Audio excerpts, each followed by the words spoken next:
trust your feet, trust your shoes. Swimrun go usually through rough terrain. You will be with slippery shoes most of the time on single track or totally off trail. Then the best way to know how to do it is to practice. Make sure first that your body position is right.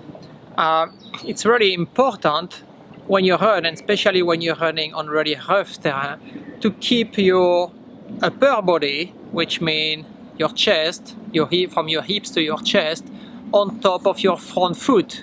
Like I'm standing now, like you can see, my chest is on top of my front foot. I don't put any weight on my heel. When I'm here with my chest and hip on my heel, then I'm really not reactive, I'm really not bouncy, which means my step gonna be longer. If I'm start walking like that, I'm staying a long time on the ground, and this is really not a good technique to run in a rough terrain like that. But if you put your chest on top of your toes, basically you're bringing your gravity center forward on top of the front foot. And then if you start walking, your steps are a bit shorter and you are really more bouncy. Then you have really more reactivity and you're more ready to tackle some really rough terrain like that. Something else to remember also is to lift. Lifting your heel, trying to be quite high to avoid tripping on rocks. Then this will require lots of strength around your hips. That's also part of your training. Get strong around your hips to be able to lift your leg quite high to pass over rocks, over log.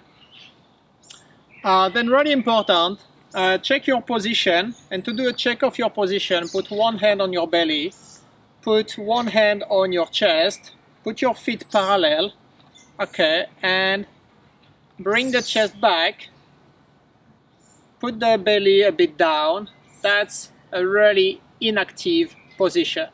But what you want when you're running is to bring your chest up and to bring your belly high and forward. If I'm looking down, I cannot see the hand on my belly, I can only see the hand on my chest.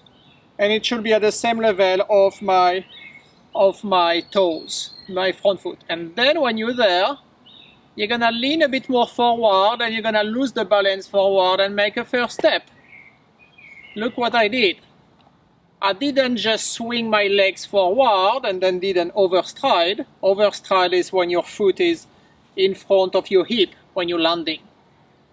No, what I did is a pure step, which means I'm losing the balance forward and I'm lifting my foot to step.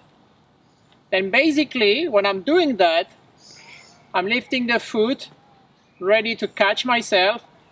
I'm landing under my hips. And that's what I want.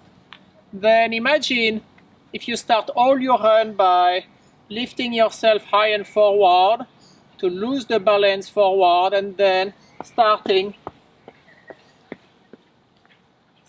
tripping. That's the way to do it. Automatically you're gonna have a really high cadence. The only thing to remember after that is to stay high and forward and to lift your heel straight under your butt. We don't want to push too much back the foot. We don't want to have a long step back. No, we want to, as soon as we're landing, we want to lift the foot up using the hamstring and the glutes. Well, here we have a very good path. It's enough to practice. We're gonna do an exercise where we're gonna avoid the wooden part, the roots, the log, and avoiding the rocks. We have to step only on the soil or on the grass.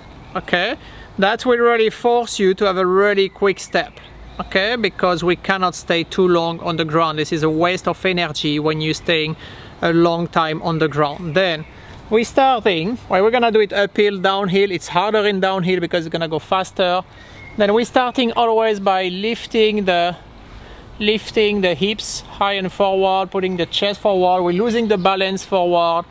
Then we're going, and then we're avoiding the trees, avoiding the rocks.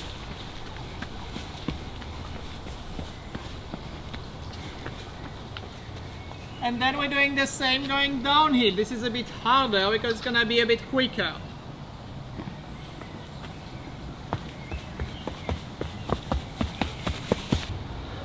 When you're doing this exercise, you don't have to go fast.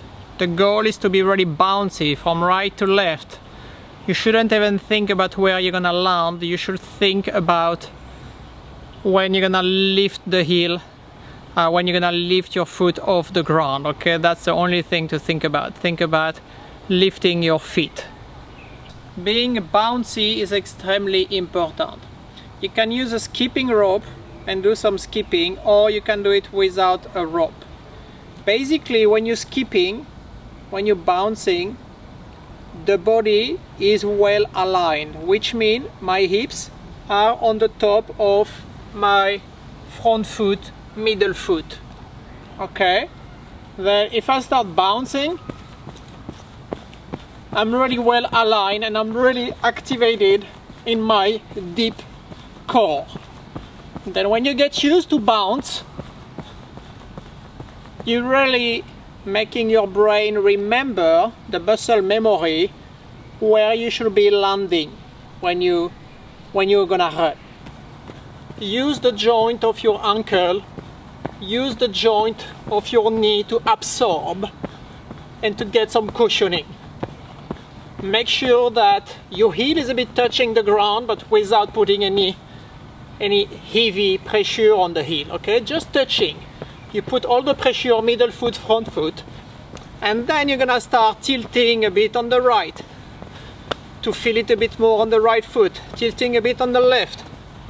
You're tilting your upper body and then tilting on the back. And then tilting forward. Basically your chest gonna come forward and then tilting one foot, other foot, and then you start running.